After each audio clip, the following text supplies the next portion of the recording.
Dans cette vidéo, je vais te donner 3 business models inédits dont personne ne parle et qui, selon moi, sont les meilleures opportunités à ne pas manquer en 2024. Chacun de ces business models doit être simple et ne demande aucune compétence au préalable. Il doit être dans un marché qui est assoiffé et qui a peu de compétition. Il doit être extrêmement rentable, évidemment, qu'on puisse gagner 10 000, 20 000 euros ou même 50 000 euros par mois. Et dernièrement, qu'il ne soit pas risqué, qui demande très peu de capital, voire zéro capital de départ. Et le dernier business model, le troisième, selon moi évidemment, c'est le meilleur, l'opportunité à ne pas rater en 2024. On commence donc avec le premier business model qui est dans la cybersécurité. Donc pour chaque business model, je vais d'abord te présenter l'idée que j'ai eue, ensuite l'offre que moi je ferai et comment je ferai pour trouver des clients. Donc tu vois, au cours des 10 à 15 dernières années, tous les business, les PME, les petites entreprises et les grandes entreprises ont eu besoin de se digitaliser.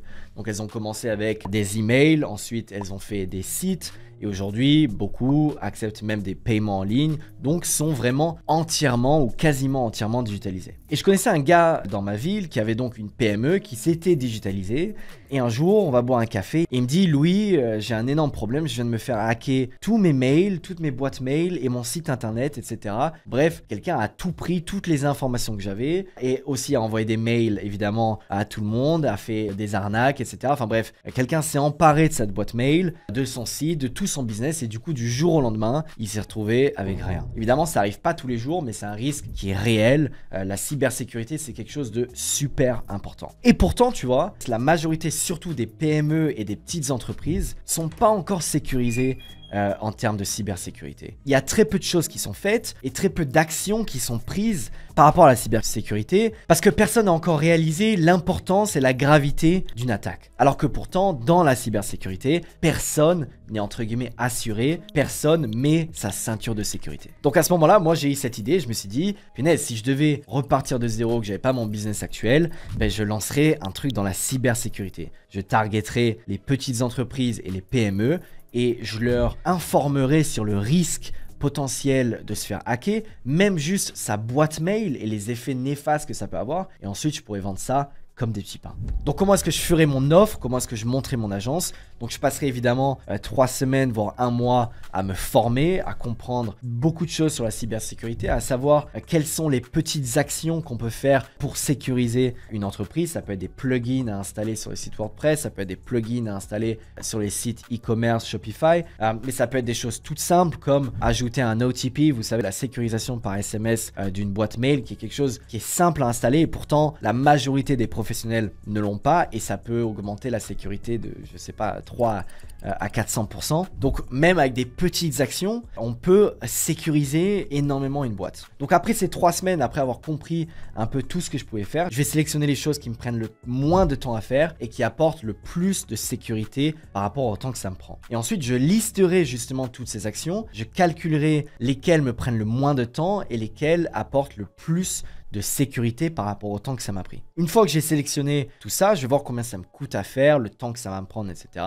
Et j'aurai un prix annuel de rentabilité sur ce produit. Donc quand j'avais regardé ça, j'avais trouvé un prix environ entre 400 et 800 euros. Donc je savais que je pouvais diviser ça par 12 et dire environ un prix moyen à 80 euros par mois. Donc à 80 euros par mois, on est à 960 euros par an. Il suffit de trouver 15 clients chaque mois et on arrive à plus de 170 000 euros de chiffre d'affaires par an. Donc comment est-ce que je trouvais des clients? Ben, c'est simple, je connais mon target audience. C'est les petites entreprises, les PME et les entreprises digitalisées de France. Je ferai une liste avec des bases de données ou même les pages jaunes ou sur LinkedIn. Et j'enverrai des mails évidemment que je perfectionnerai avec le temps qui expliquent à ces entreprises le risque en termes de cybersécurité. Et ensuite, je leur ferai un audit gratuit. Je leur dirai, bon, là, le site, il y a ce problème, l'email, il y a ce problème, etc., etc. Et je leur informerai des risques potentiels, de ce qui peut se passer si jamais il y a une attaque de cybersécurité et vraiment mettre le doigt sur le problème et sur le risque potentiel qui est souvent énorme d'une attaque de cybersécurité. Donc, 15 clients par mois, c'est un client un jour sur 2.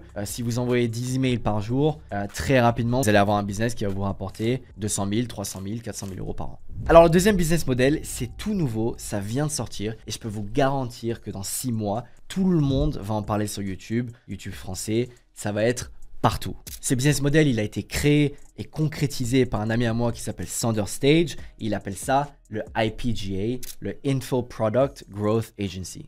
Donc Sanders, sa grande théorie, c'est que l'éducation en ligne va devenir le nouveau moyen éducatif normalisé. On va plus avoir d'école ou d'université pour tout ce qui est business, marketing, etc. Tout va être en ligne, créé par des gens qui sont des experts et très spécialisés dans des tout petits domaines. Donc à la place d'aller à HEC et d'apprendre tout et n'importe quoi, tu peux apprendre un business model ou tu peux apprendre une niche particulière dans le marketing comme le branding par exemple et apprendre ça en ligne. Donc tous les gens qui sont des experts dans X ou Y domaine vont commencer à vouloir faire des cours en ligne et à monétiser sur leur expérience. Ce qui est légitime, c'est s'ils savent faire quelque chose et qu'ils ont passé 10 ans à le développer, il y a peut-être des gens qui ont envie de savoir comment ils ont réussi, comment ils sont devenus experts. Donc ce business model IPGA, c'est de capitaliser sur ça et justement d'être l'acteur, la personne qui va aller voir les experts et leur dire « je vais vous apprendre et je vais vous aider à monter un cours ». Donc je te donne un exemple. Tu as un coiffeur peut-être dans ta ville qui a un nom stylé qui s'appelle peut-être Sculpt comme chez nous à Aix-en-Provence. Et Sculpt, tout le monde sait qu'il a monté un super coiffeur, qu'il a 3 coiffeurs à Aix, un coiffeur à Marseille. Et donc le mec a vachement de succès quand même. Il a compris des choses, il a développé des business, il a pris des risques peut-être. Et en fait, ce mec, c'est un entrepreneur.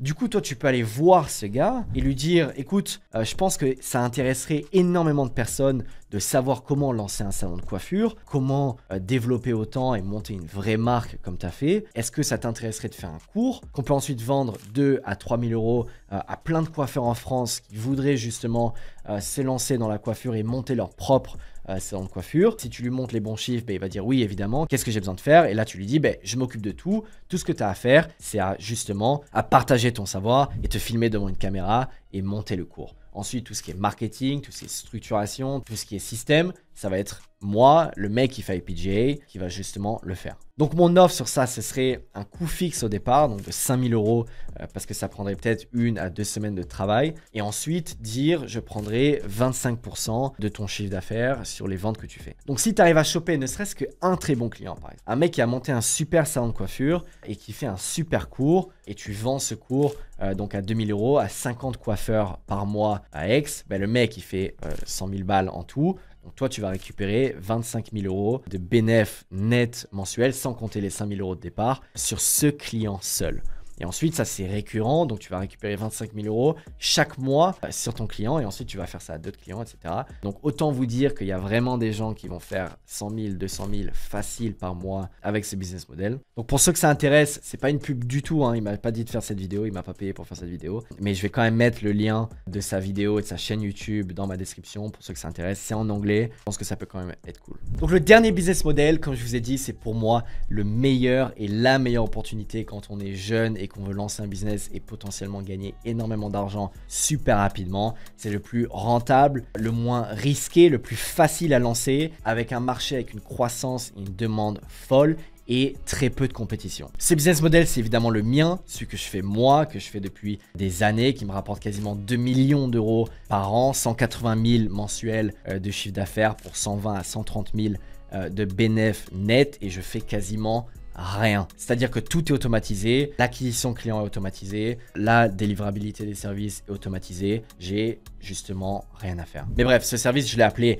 l'ACA, une agence à croissance accélérée, qui est juste un nom un peu fancy pour décrire ma philosophie pour construire une agence, ma philosophie de business, de comment monter des systèmes, comment structurer sa boîte et comment garder des marges immenses avec plein de stratégies évidemment et comment justement avoir une croissance en termes d'acquisition client en automatique qui est juste hors norme. Sur YouTube, on appelle ça aussi le drop servicing, donc c'est un peu comme le drop shipping pour les services. Donc en fait, on prend des prestataires de services en Europe de l'Est et on construit une agence en Occident, en France par exemple, et on capitalise, on gagne de l'argent sur la différence de prix de ces deux choses. Évidemment, il y a plein de stratégies, plein de choses à développer autour de ça. Donc tu vois, la demande pour les services a jamais été aussi importante. Tout le monde est en train de lancer des business en ligne, tout le monde a besoin d'un logo, tout le monde a besoin d'un site, tout le monde a besoin de marketing, tout le monde a besoin de thumbnail, d'editing. Et pourtant, l'offre en low ticket, donc à un prix pas trop élevé, est très faible, voire inexistante. Parce qu'en France, si vous voulez un freelanceur de qualité avec qui vous allez pouvoir communiquer bien, et avoir un travail de qualité, ça va coûter extrêmement cher. Déjà parce qu'il y a énormément d'impôts.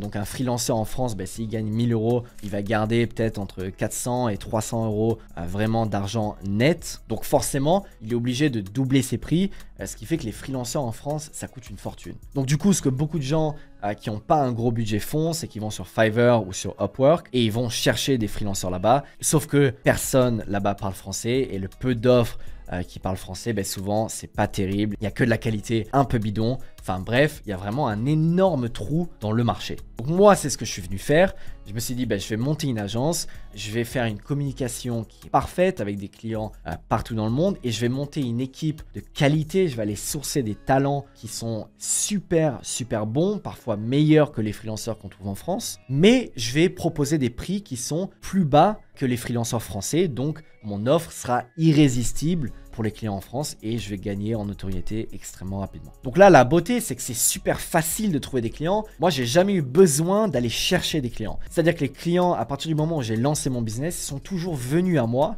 parce que justement, j'avais compris ce positionnement, j'avais compris cette stratégie de pricing. Pour rien à voir avec la SMA classique, on ne vend pas des produits à 2-3 000 euros, ce qui fait qu'on n'a pas besoin d'aller faire du cold DM, on n'a pas besoin d'aller chercher tout le temps, constamment des clients et surtout, pour le prix, les clients sont contents, ce qui n'est pas le cas du SMMA où aujourd'hui, il y a une armée de gens qui vont vendre des services un peu bidons à des prix exorbitants et au final, le business, il se construit jamais parce qu'il n'y a pas de notoriété, il n'y a pas de vraie expérience client, il n'y a pas de rétention client. Donc la majorité fail après quelques mois. Donc pour te donner un exemple d'offre comme promis, je choisirai une niche, par exemple le design de flyer. Je l'ai facturé pour 200 balles le flyer de 3-4 pages. Un freelanceur français facturait peut-être 600 euros pour ça, surtout si c'est un peu compliqué. Donc nous, on est 3 fois moins cher, donc autant vous dire que tout le monde va venir à nous. Je le ferai faire par un top designer pour 50 euros. Donc j'aurai un bénéfice net de 150 euros. Il suffit que je trouve 2 clients par jour et je suis à 10 000 euros par mois. Donc de trouver 2 clients par jour, je peux vous dire à 150 euros, c'est super simple. Actuellement, j'ai entre 30 et 40 clients qui viennent en automatique grâce à les plateformes de freelance comme Fiverr et Upwork dans ma boîte. Donc 40 clients et on a un prix moyen à 200 balles. Vous pouvez faire les calculs. Ça fait des chiffres assez énormes. Et donc pour ceux que ça intéresse d'en savoir plus sur ce business model, je mets un lien dans la description que vous pouvez aller voir et ce sera un grand plaisir de vous voir là-bas.